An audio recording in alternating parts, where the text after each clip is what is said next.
From the depths of desperation to the heights of financial freedom, we unmask the stories of courageous warriors who battled their money monsters. Join us to deep dive into financial survivor stories.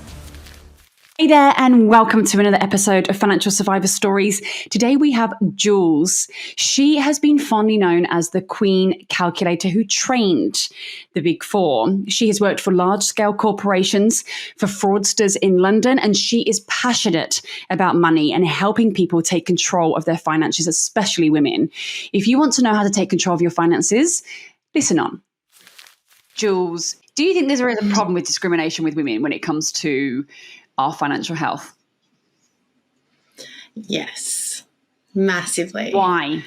Well, I think there's a couple of reasons for that. So one of them is how women are reviewed when you're going into if you're looking to get finance for a home loan, or if you're single and you're also of childbearing age, sometimes that can really get discriminated against you.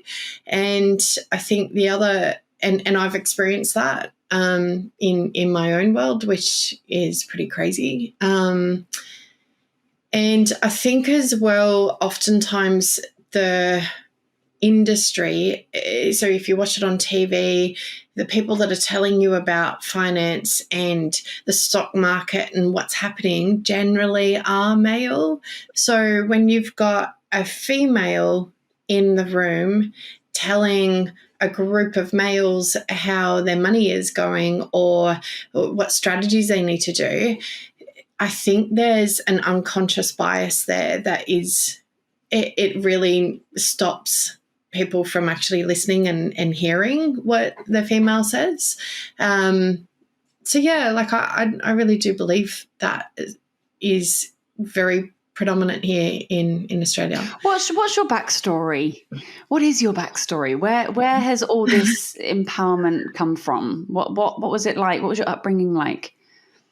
Yeah, I grew up in a little country town up near Coffs Harbour on the New South Wales coast, and it was a pretty ideal life, very simple, very easy, but that's how it felt like as a child. In hindsight, we didn't have a lot of money. My parents were very, very hardworking. My dad would oftentimes be doing multiple jobs just to send us off to excursions or our music lessons or whatever, and sport and all of those sorts of things. So I didn't really understand money that well, but I did have my grandma live with us, and her husband died when she was quite young. She was, I think she was in her late 30s, early 40s, and she never remarried. But during that process, she lost a lot through his death because everything went down the male line. So in my family, the male line is the most important. So you focus on that. You don't focus on the girls, which is very much the same as what happens in Wales, I've recently learned. So it's kind of funny. But yeah, so it's just one of those things. And I was born on her birthday, so I was always a little bit of maybe a bit of a favourite. Not that you should be a favourite, but we won't tell anyone. So she always kind of had that little bit of extra help with me. And so she taught me about compounding interest, and I was probably 10 when she taught me this, and I was fascinated by money. Like, I was so fascinated by it, and I ended up figuring out how to make money and how to make my money grow.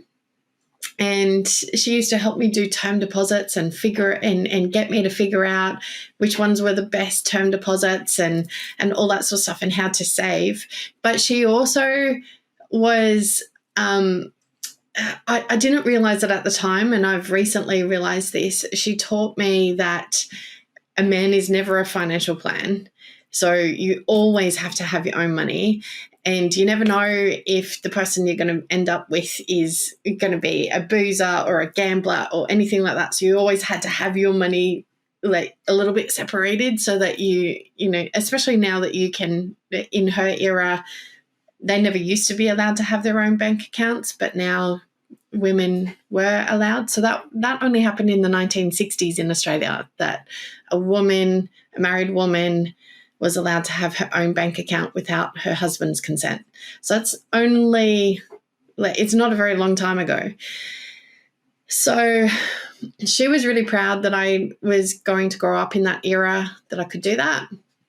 So she was going to teach me, and I was a willing student.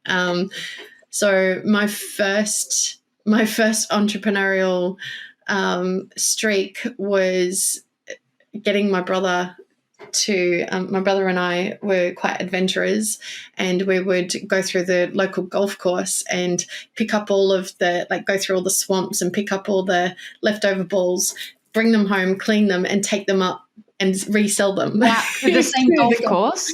The same golf course. That was our first entrepreneurial thing, and because I was the mindset of it, and he was the brawn. Like, I got a bigger cut of the money. Of course. Did you put that in compound interest or did you? Yeah, I compound interest it. And then I sent him off mowing lawns, and I was getting him gigs, and I was taking a cut from it. And yeah, so I was.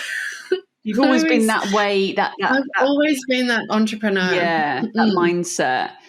And so from there, what was your sort of next? Like, because you worked for some large, big scale corporate companies, didn't you? So I got into accounting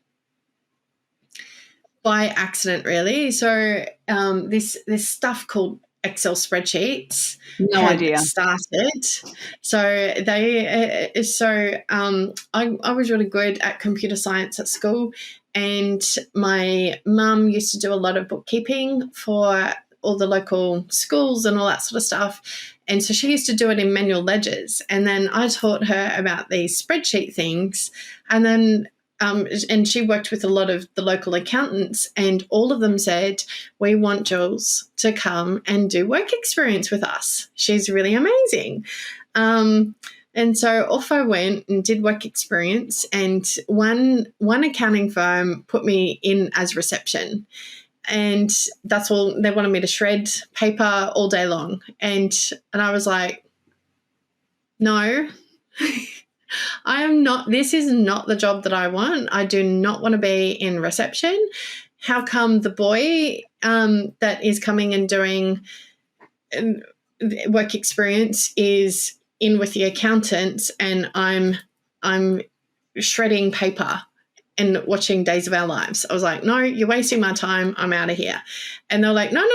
Like, we'll give you an example as well. And then they had one computer in the whole area, and I did about 3 weeks worth of work in less than a day, automating their spreadsheets and doing all the formulas and everything properly. And they went, what? Like, how? And so I taught them Excel. So then I got paid a really good sum of money for that, and I went, maybe I could do this thing. Went to university. A different local accountant said, no, you need to come work with me. And throughout my uni, I was working with him, and he said to me at the end that I needed to move to Sydney and I needed to go work for the Big Four. And I was like, who the hell are the Big Four? And he's like, no, that's what you're going to do. There's no job for you here after you finish university.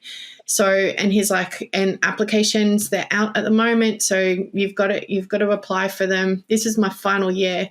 He was like, you got to apply for them now, Jewlz, and that's for next year. And so I was like, oh my goodness. I was in a regional town as well, so it was a brand new university. People told me that I'd never have any opportunities from that regional university. And I ended up with 2 out of 4 of these big 4 offering me a job and arguing over like how much they're going to pay me to start working for them. Good place to And yeah, so I ended up working with Ernst & Young. I chose them because they felt more like the integrity felt a lot more, because the other one was PricewaterhouseCoopers, and they'd just done the merger with Pricewaterhouse and Coopers and Lybrand. So they had a bit of an identity crisis at the time.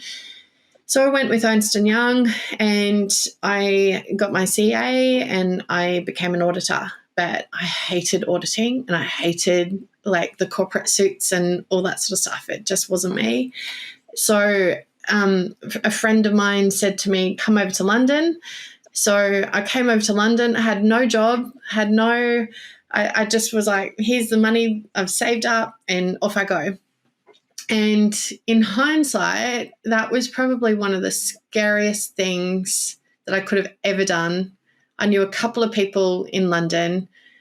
I'd been on a plane twice before that, and only once overseas, and I didn't really grasp how far away it was.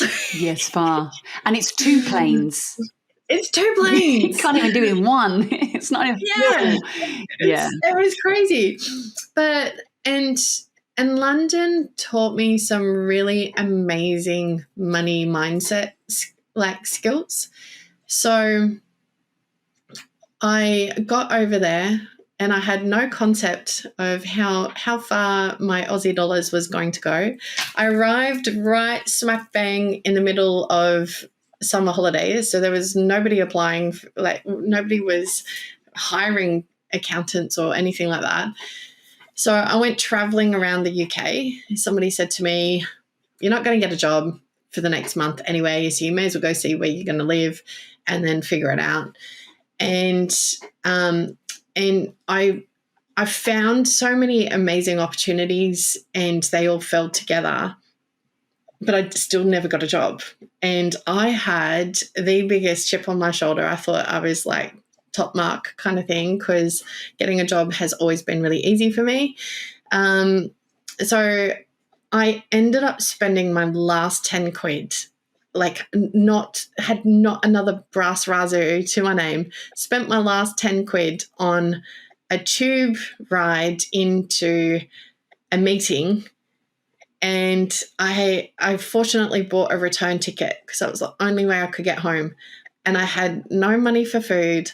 I had no money for my rent. And I just went, oh, shit. Is that it? So the very next day I got a job. Worse words than that, but yes. Okay. Oh, shit. Yes. Right. Yes. Yeah. So then I ended up getting a job, not as an accountant, but in a bar that paid for my food. So I was like, food done, tick. I need to eat. And I worked my butt off in the bar and I was only getting £4.50. So that even after a month, I still didn't have enough money for my next month's rent. And I was boarding with this beautiful older gentleman and a group of young ladies. And he said, look, I'll give you 1 more month. And then, because I know you're trying to get a proper job and I see how hard you're working and I see how hard you're trying to get this other job.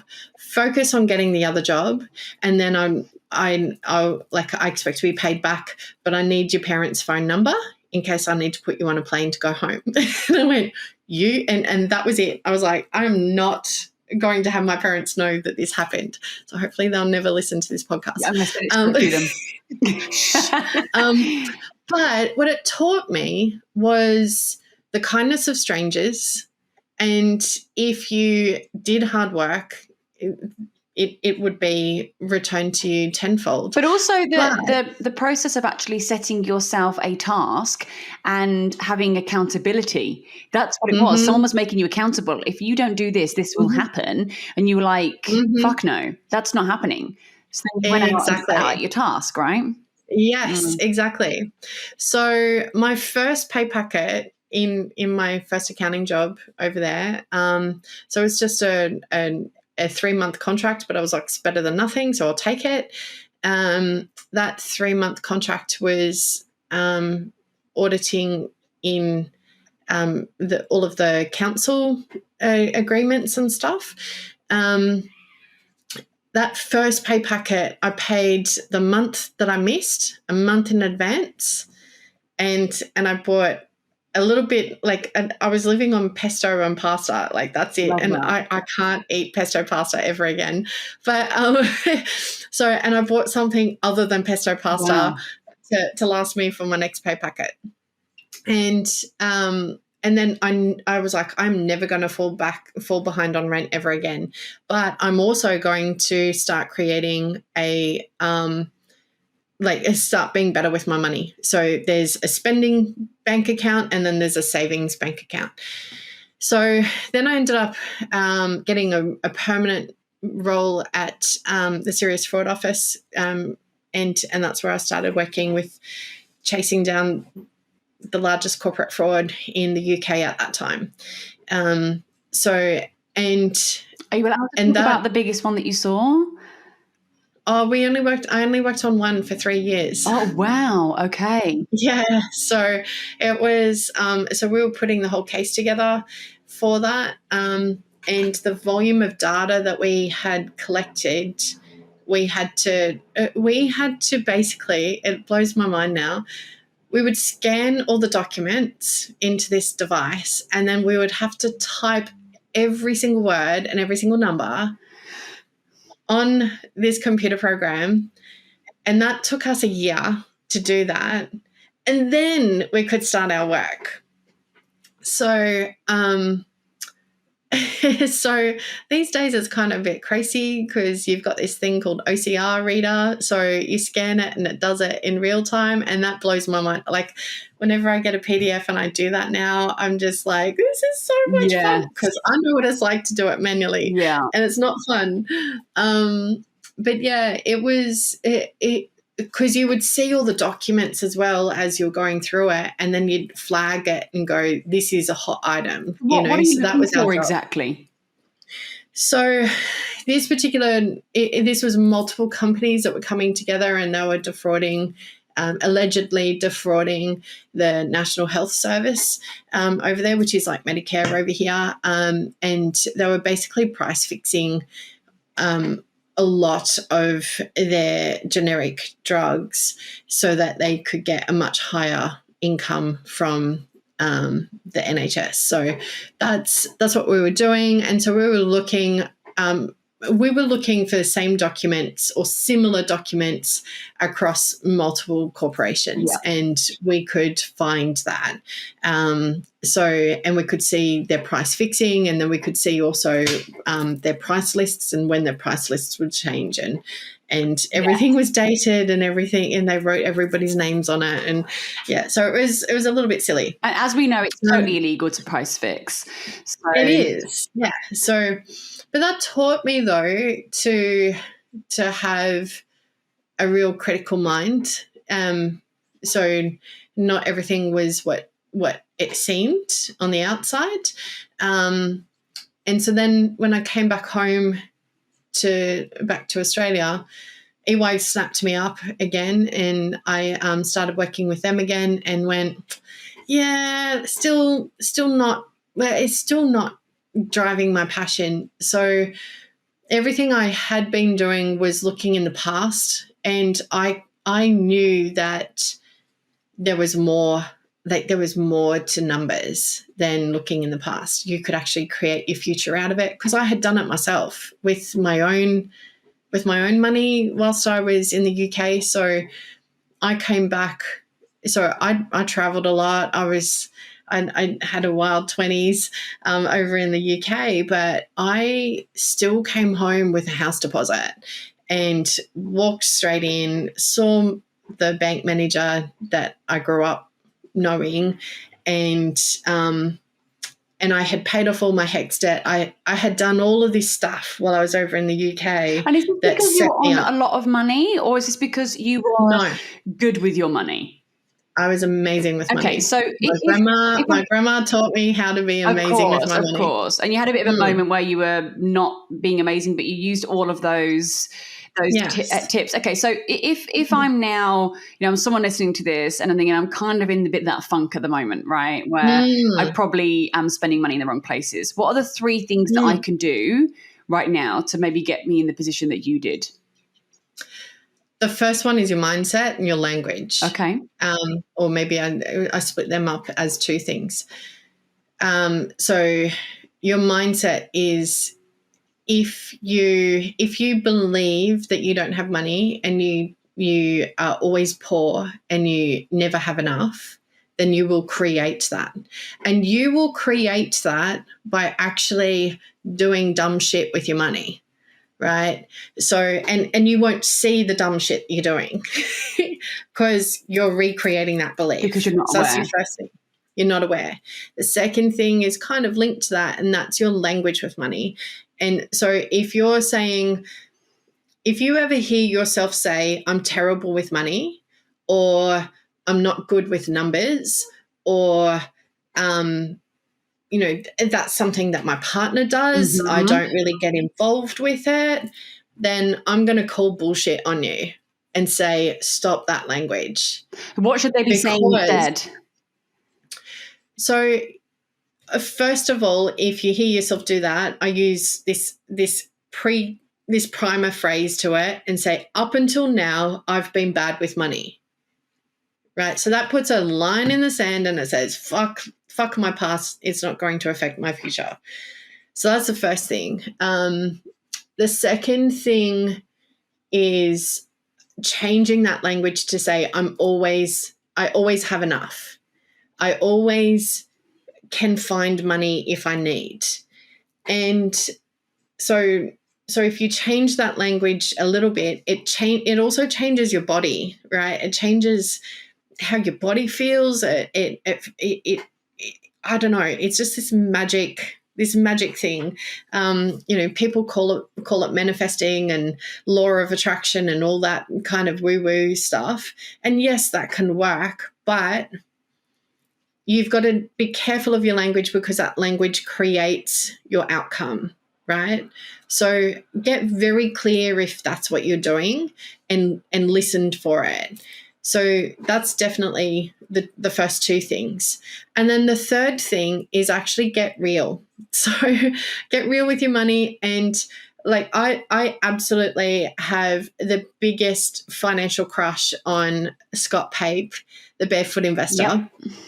And because he put it in super simple language that a year 5 student can go through. So you don't have to be crazy wild about it, but it literally puts your money onto a money system, and it gets you putting everything in the right buckets. And then when you've spent that bucket, it's done. But then your savings is in a completely separate space. So when you do it like that, then you start to actually get really conscious of how you're spending your money, and you need to also get understanding that at the moment, like if you're an employee, you're swapping your time for money. But the only finite resource that we all have is our time.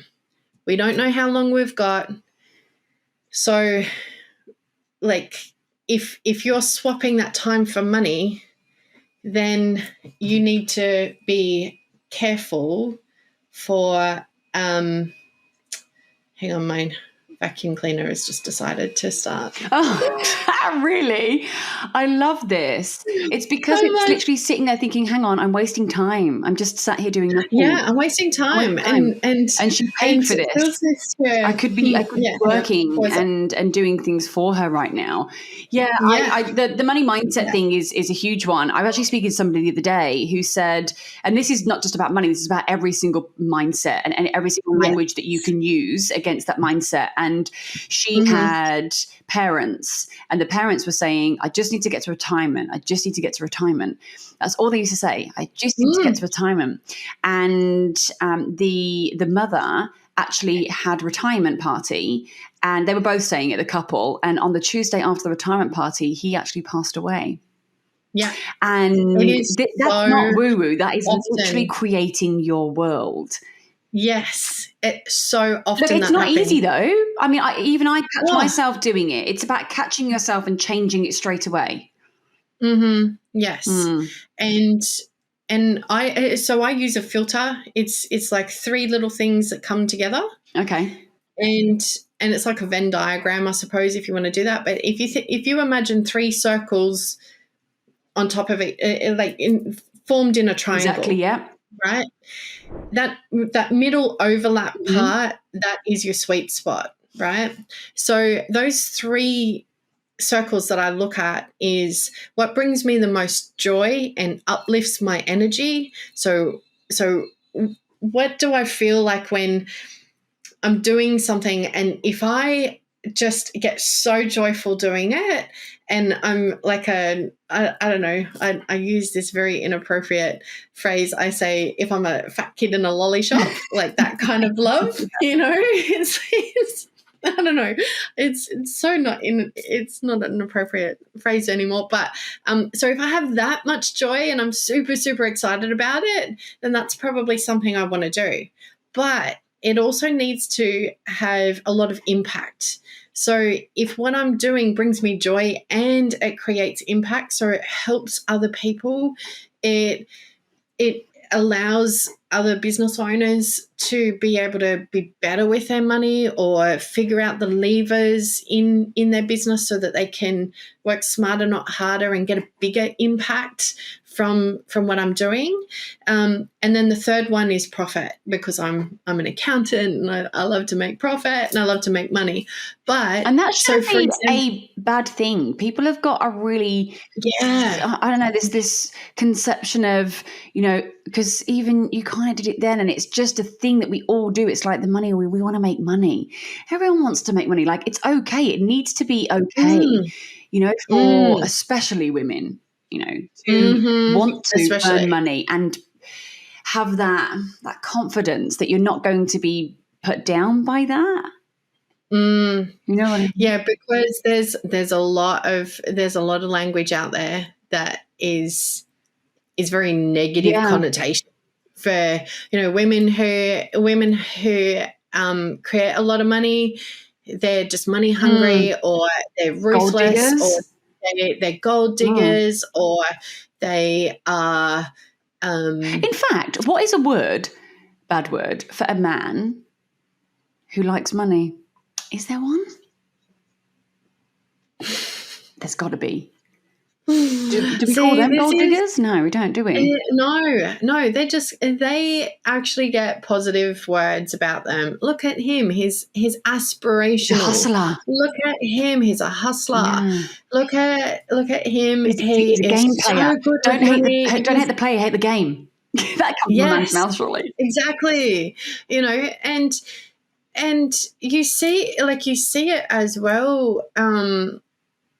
Like I've seen it in corporate worlds, and I've seen it in those bigger corporates. Didn't you get told that you could never pay off your house? Didn't you get told that by somebody? Oh yeah, that's just like a little. I'm one of those people that you tell me I can't do something, and I'll say F you, and I'll do it in like a split of a second.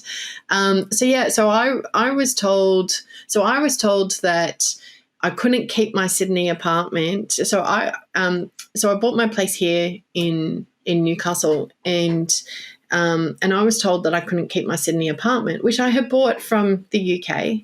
Right. And so I had come from the UK savings and everything when I came home. And I had this place for, I don't know, 10 years or something, a bit longer than 10 years, maybe 15 years. And it was always going to be part of my portfolio, I thought. And I only had $100,000 left on it. And I was buying, and it was that one apartment was worth more than what my place was here in Newcastle. So I was like, that should be fine. I've helped a lot of other business owners do this exact same thing. So I knew how it worked. But I was literally told, like the week before the auction of this place, that I couldn't keep both. And I said, why can't I keep both? Oh, well, now you're single and you're still childbearing age, and, you know, your income might be different. And my apartment in Sydney was positively geared, so it was making me money every single year. And I just went, this is mind-blowing. So I ended up selling that to the lovely lady that was living in it, because she was I knew that she was struggling to find a place. And my little apartment was like, she's now the third female single woman who has owned that apartment from the beginning of time. So I just kind of felt like that was kind of helping her along the way as well. But I was just like, that shit's not cool. They would not say that to a guy. And nothing had changed with my business. I was still making really good profit out of that business and drawing a really amazing wage. And they were like, no, you can't do it. And it just goes to show, even if sometimes you do have the skills, the tools, the knowledge, you still can make bad decisions sometimes because of what people are telling you. You really need to go. This is a really important conversation, I think. And I was just talking to someone yesterday. Go and ask more people than just the one person. Yes. See if your gut is actually telling you that there's something potentially not sitting right with this conversation, and go and have another one. Yeah, and I think as well sometimes, so there's two things that I would say from that hindsight has taught me. So one of them is definitely ask more people. But also the second thing that was really interesting about that is that's ended up being a little godsend for me. So especially with the interest rates and all that sort of stuff. So I would be hurting right now. With it, because the loan that I would have it would be the non-deductible one, right? Yeah. Because the investment property was pretty much paid off. So that would have been really hurting me at this point. But what it did make me do is I paid off the house within 12 months. And then they were like, oh, but no, like now you need to borrow more money. And I was like, yeah, no, don't actually. Like, you know, who knows? Being a single woman, I might end up, you know, having a tribe of children and I wouldn't be able to afford it. Do you know, it's like this brings me to ask a question about the industry itself and finding someone that can actually advise and help that you trust. How do we do that? Where do people go for that? That has been something that I've looked at over a long, long period of time. And I think so, and in Australia, the industry, the financial advisory industry, because that's basically, if you're an individual, that's what you can do. Business owners can go to their accountant, but it's so crazy. The accountants aren't allowed to give you advice on what to do with your personal money. Nor do they want to, because that creates... it creates craziness, right? But you know, you can go to some of the banks, and the banks have their financial advisory people, and you've got somebody that's come straight out of high school, and like they have no money experience. They're driving a beat up car, and they're nowhere near getting a house. And then they're giving you lifestyle, financial advice. That's scary. So that's scary, right? And there's a lot of that in the industry. But what you need to be doing is you need to be finding somebody that has done it and has really good reputation about doing it. But they also walk the talk, So like me in my business, I always talk about creating the lifestyle that you want. So work from what kind of lifestyle you want, figure that out, and then see if the business that you're creating actually lines up with that. Explain what you do. Explain what your business does, because it's super interesting. Yeah, well, I suppose, like people come to me and they go, oh, I need my tax done. I go, yeah, sure, whatever. That part is not my primary goal. My primary goal is, what are you doing over your next 5 years? I need to have a conversation with you and your other half, your personal other half, and see what kind of lifestyle you're looking to create over those next 5 years. And then we put money tags next to that. So you might have a child that in 5 years' time is going to go to school, but you want them in private school. Well, how much does that private school cost? Because you need to factor that in for that child. Or they might be going from a different, like from primary school to high school or whatever, right?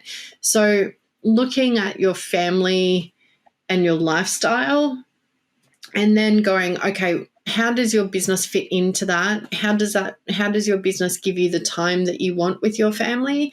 And how does your business actually provide that lifestyle, like financially? And how are we going to do that with the most economical way of paying tax? Good. Well put. Right. So keeping more money into your pocket, like, what strategies can you do with that? Now, most accountants, as a business accountant, will say, right, okay, let me get into your detail, and here's how you performed in the last 12 months. I'm more interested in, how does your business have to perform over the next 12 months? And let's break it down into chunks and look at it in quarters and months and then in weeks. So you know what you're working towards, and you're never having a big hole in your cash flow because you can't afford that, and you need to be paying yourself. You need to be paying yourself a wage. If you're not paying yourself a wage, why the fuck did you give up your job? Like, because a lot of people have 6-figure jobs and they piss it up a wall and say, no, I'm going to start my own business. And then they don't pay themselves for 4 years. Do you think there's a bigger percentage of people that you talk to that don't know their numbers at all? Oh, okay. But it comes back to that original conversation. They come to me and they, like most business owners come to me and say, I was never good at math at school. I was never good at this, or, oh, my husband always does the money at home, or like just stuff like that. And I say, no. It's the same thing. It's the making both of you need to be able to do it. Yeah, I think it's good having the smaller goals rather than looking at the bigger picture. It can get very overwhelming if you've got a whole road. If someone said, let's look at 5 years, it's like, oh no, like wow, that seems intense. But you start with simple things. How old are you now? So how old are you now? Like you might be 45. So in 5 years' time, you're going to be 50. Is there any special thing you want to do for your 50th? Do you want to go to Antarctica? Do you want to like walk up Mount Everest or like something massive? Do you want to do that, or do you want to have a big party? And people go, oh yeah, like I've always wanted to do X. And I go, okay, cool. How much does that cost? And they go, well, I don't know. And I go, okay, well, come back to me next week with some research and tell me how much that cost. And then you go, okay, if you're married, if you've got a married couple, do you have any anniversaries? Is there anything big coming up? And people go, oh, yeah, we're having our 10-year anniversary. And I go, okay, cool. Is there anything that you want to do on that? Or like, do you want to go away to Fiji together? Or like all of that sort of stuff, right? And then you can put price tags against it. And that's extra money on top of your just day-to-day getting through life stuff. And you can do it with your business as well.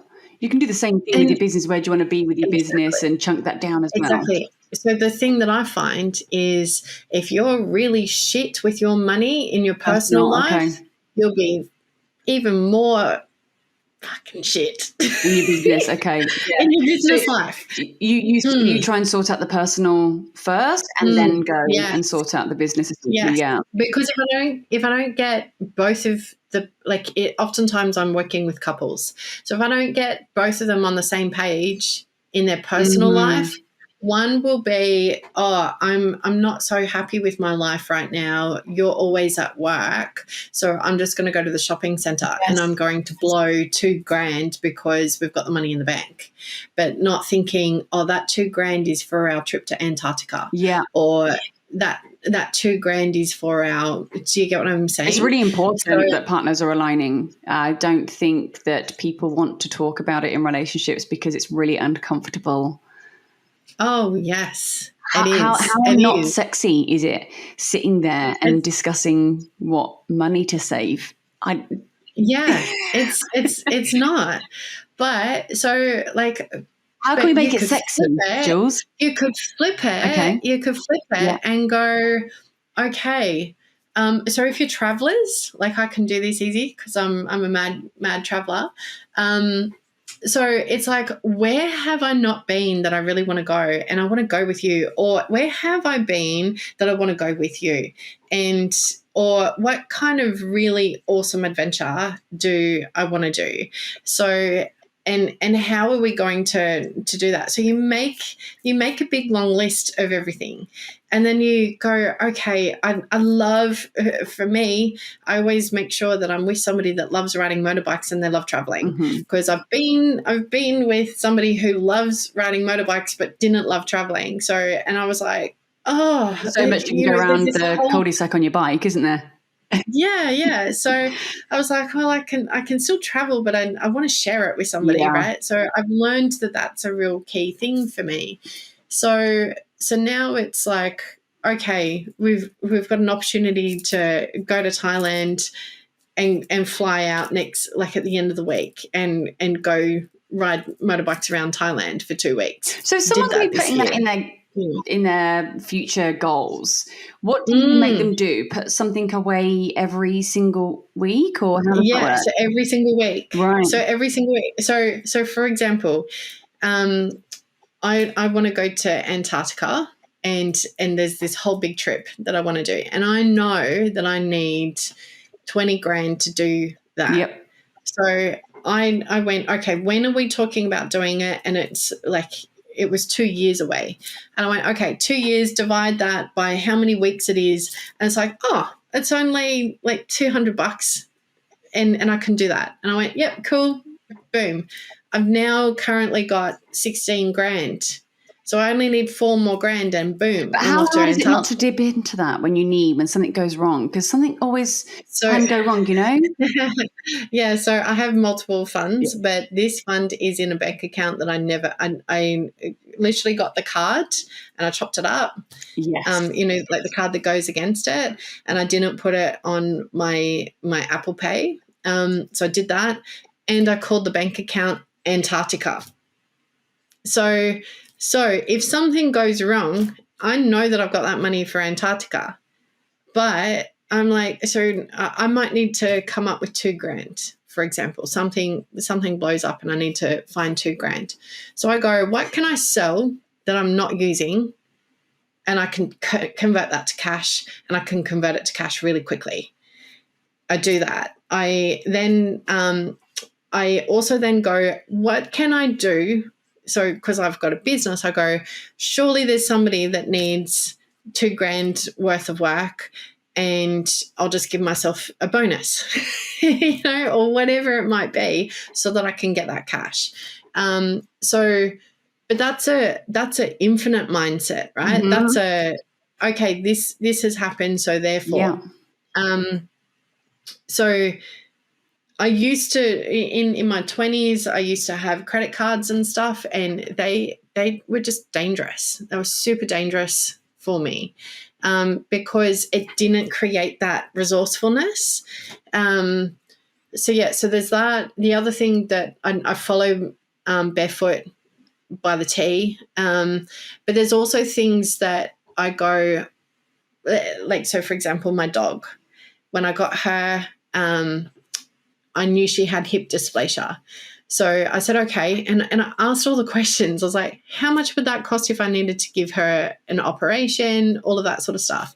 And then I was like, how long a time period would I need for that? And they said, oh, she probably won't need an operation for another 6 years. And I'm like, great. So that's only $50 a week, and she's got a bank account, and she's almost got, like, she's 4 now. So hopefully in the next 2, like, I can get another 2 years, but then she will have the money put aside for that, because some things, are going to break, or I you're know. going I'm to listening to you, and I'm hearing I'm feeling people that are listening to you thinking, oh my God, she's so organized. And I prefer to put my head in the sand and not think about what could come up. Yeah. Because that's an easier way. Why is that easier to do that? Because what you're saying is super clear. It seems so much less stressful. It just makes sense. But why do I feel that it just is harder than putting my head in the sand? Why? I used to be a put my head in the sand kind of person. And I think when I spent that last 10 quid, yes, and went, okay, I'm on the other side of the world. My parents thought that I was batshit crazy for leaving Australia. and I told you so situation. I'm like, I'm not getting I told you so. And so, but then that made me get really, like, it's uncomfortable. It is so uncomfortable to start thinking about all the things you want to do and all the things that could go wrong. But it's so easy to get sucked into spending money. So you just have to open your social media. That's the point of marketing. Yeah, because that's the good thing, right? But if you really address it, if you really address why you're really good at spending money rather than really good at saving money, it generally is like, people are great at spending money because they'll something will happen and they'll feel unhappy, or they'll feel like they're down or whatever. So they go buy a new dress, or they go buy, like, I don't know, stuff. And I found myself in my 20s going to the shopping centre as my hobby, right? And I went, and I read this book called Affluenza, which it was written in 2000, and it really challenged me to think, hang on a second, like, am I using this to mask something? Am I watching TV to avoid something? But when I watch TV, I want to eat and I want to buy stuff, and those sorts of things. And now it's your device. Like, every single time you open your mobile phone, you're getting inundated on why you're not enough and why you need to buy this new gadget so that you can be whatever it's trying to tell you. The new hairstyle, the new. Yeah, so it's going to help you and fix you and make you so much better for that little instant, and it never fills the cup, right? But when I remember my time of being like that and spending like that, the level of anxiety that I lived with was through the roof, like absolutely through the roof. And and having debt as well, just it was debilitating. So I realized I needed to do a different dance, and I had to do the uncomfortable stuff of, okay, what could go wrong in this potential thing? This thing that gives me joy, my dog. There could also be incredible sadness, and I wouldn't want to be in a position where I have to give her a $10,000 operation and I don't have the cash available for her, and then make that kind of decision, right? So it's like you're by dealing with the uncomfortable now, you're actually saving your future self from anxiety and regret and all of that, because you're being proactive about it. You actually said something earlier the other day, that rather than thinking about it right now, thinking about what would happen in 5 years' time or 10 years' time if you didn't do what you need to do right now. I think that was a really good way of changing your mindset about it. Because, sometimes we know that it's proven that we do change when we have pain.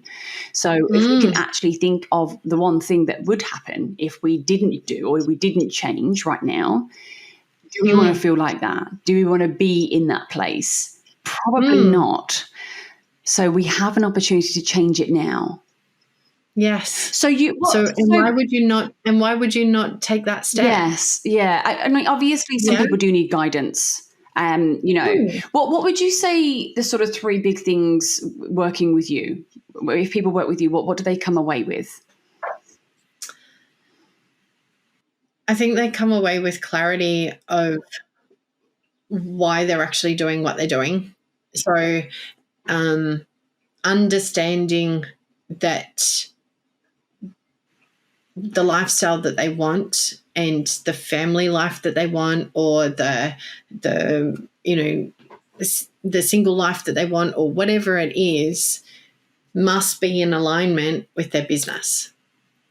So that's the first key thing. There's no point you loving you to go to bed early at night if you've got a business that is a nighttime business. Yes. For example, right? And so many people do things like that. They create a business that is so not what they want for themselves in their life, and they get cranky about the business, but they've created it. Yes. So that's the first thing. The second thing is probably taking the fear away from money and numbers, and actually getting excited about what the numbers mean and how you can change a couple of little things and make a really huge impact.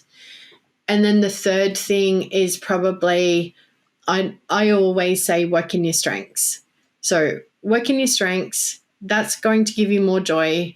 And it also means that you're probably going to be less likely to keep beating yourself up about, like, if you're trying to improve your weaknesses and get better and make your weaknesses not weaknesses anymore, and you're focused on that, then you will end up making yourself feel like shit on a daily basis. If you work on your strengths, you're making yourself feel better every single day, and then you can work on those other weaknesses.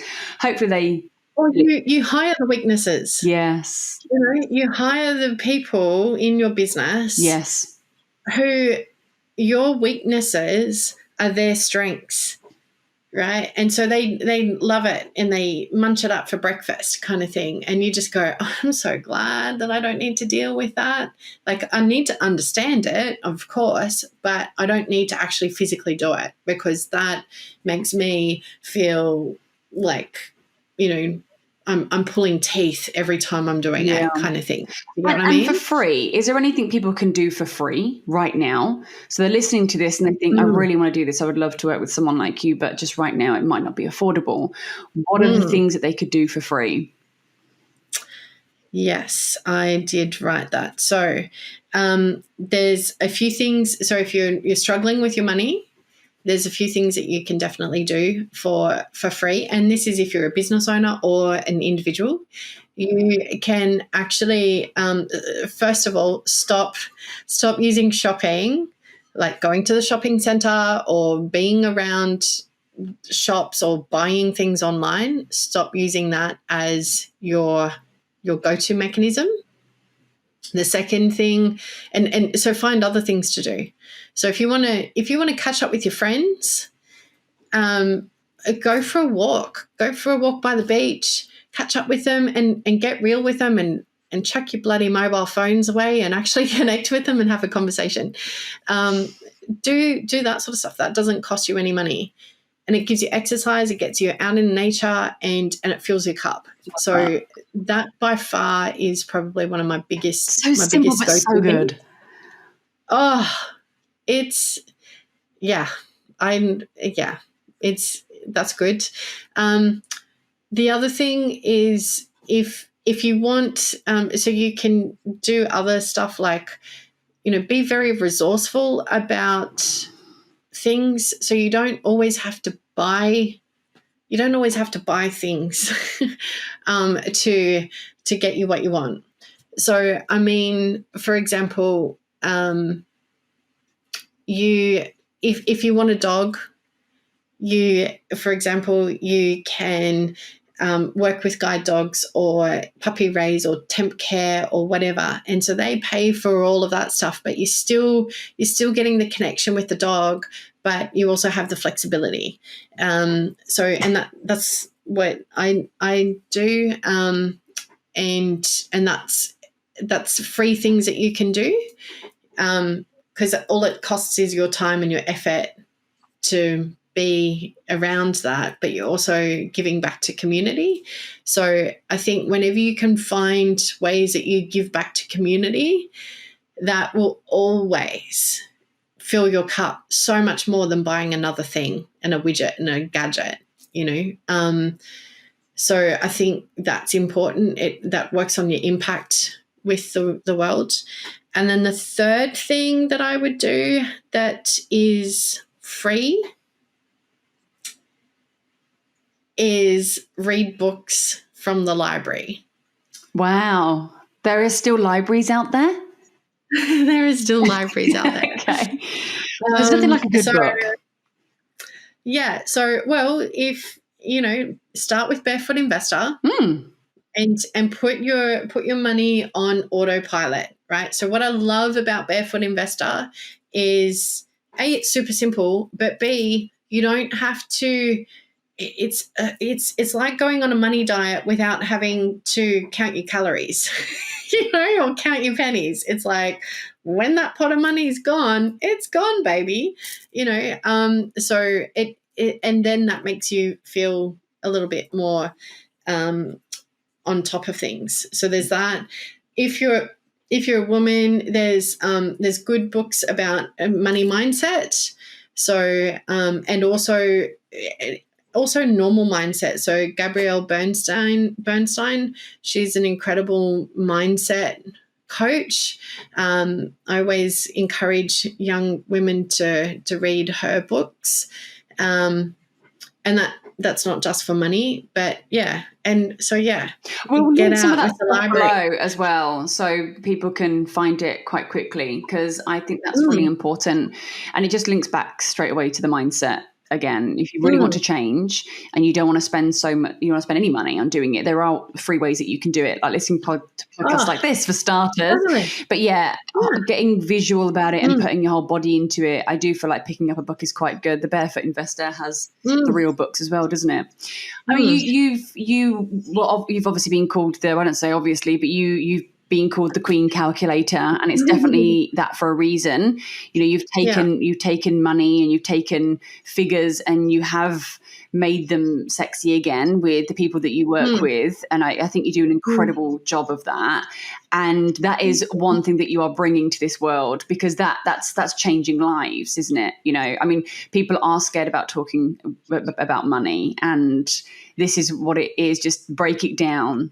think about it just in small chunks and just take each day by day. And if you do have a goal, then look at how you can shorten that down and make them smaller goals so you can actually get there. And the feeling of achievement when you get there is amazing. And if you do it once, you can do it a billion times. And it's so good. So I like to finish off this podcast and ask all my guests a certain question. I would like to know what you think your superpower is. My superpower? Yeah. I think my superpower is definitely teaching people that money and numbers isn't actually that hard. And I know that a lot of people will go, oh, they'll be screaming in their head hearing this, but it's just a pattern. It's just a game. It doesn't mean anything, but it's just a game. And when you know how to play the game, it is so much fun. You're not a mathematician. I'm not a mathematician. I'm pretty good with numbers. You're obviously very good with numbers. And you don't have to be somebody that's super smart. We discussed this the other day. You don't have to be someone that was really good at maths when you were a kid. You know? Yeah, you know what? I'm much better with like spreadsheets and automating that, and I can see if something feels wrong. Like it feels wrong. And then I'll recheck that calculation, because the numbers tell me a story, but I'm not, like we talked about this the other week, you know, I never learned my times tables. People find that really hilarious. So when I'm doing it, like one of my biggest fears is actually getting up and writing on a whiteboard numbers and going, oh shit, I won't be able to do, like I will come up with the wrong answer, because I haven't got a calculator or I haven't got an Excel spreadsheet, right? So I use very basic numbers when I'm doing a demonstration, right? But that's actually a really good point. Like, you don't have to be smart. There is tools out there that does it for you. You don't have to sit there and be this mathematician, work it out. You get the spreadsheet with all the formulas in it and it does it for you. Yeah, you just have to be good at seeing when patterns aren't making sense. You know, and yeah, it just links. The things link. You know, like I know, like if you say that you've bought a car in the business, then I should be expecting the car code to increase. But if it doesn't, then where's the car being purchased, right? So it's just those sorts of things. Like it's not actually that. It sounds like that I'm really great with money and I'm really great with numbers and stuff, but all it is just seeing what the pattern is going to be and being proactive about it, so that come the time that I need that money, I've already got it and I've not wasted it on something that I don't actually need, and it's only going to fill a patch in myself for a little moment. Do you get what I'm saying? So, yeah, I think that's probably my superpower. I would agree. I would totally agree. And I think anybody feeling like they want some clarity, we will link Jewlz's details below as well, and that she can definitely offer. And I think there's some other bits and pieces coming up for Jewlz in the future, which we will hopefully link as well when that comes up. But yes, thank you so much for sharing all of that. And if anyone's got any questions, obviously they can link it through. I'm hoping that you go and be a queen calculator for every single business, because I know the world of difference it does knowing your numbers, and less stressful and just more clarity is what everyone needs. Thank you so much for your time today. And that's a wrap from another episode of Financial Survivor Stories.